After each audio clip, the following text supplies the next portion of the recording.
iddialı uşaqlarda yaş sindromları çox görülür. Onlar müayinədə qışqırır, ağlayır. Amma video şəkil çəkəndə susur. Yaş sindromunda mən nə istəyirəm odur, mən dediyim olmalıdır, dediyim delikdir. Olmasa dünyanı dağıdaram, özümü yerlərə çırparam, qışqıraram, səsini başıma atarım. Ondan sonra dediyim olar. Prinsipi ilə yaşayırlar. Ona görə burada çox kiçik bir qayda var, kurallar. Buna mütləq diqqət eləməliyik və riayət etməliyik ki, uşaqlar bu sindromu yaxşı keçirsinlər, yaxşı atlatsınlar. Bu nədir? Hər istədiyimiz də yəni olmaya bilər.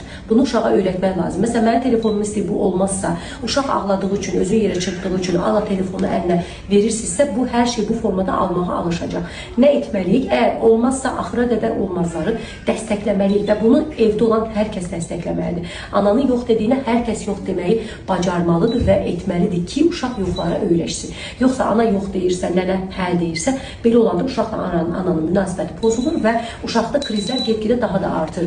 Ki, mən ağlasam, ondan sonra hər şey hə olacaq. Buna diqqət eləsəniz, yaş sindromunu fəsadsız atlatıb, uslu və ağıllı bir bəbəyə, uşağa dönüşə bilərik. Qucaqlasaq, qucaqlasaq. Ay, ay, ay, ay.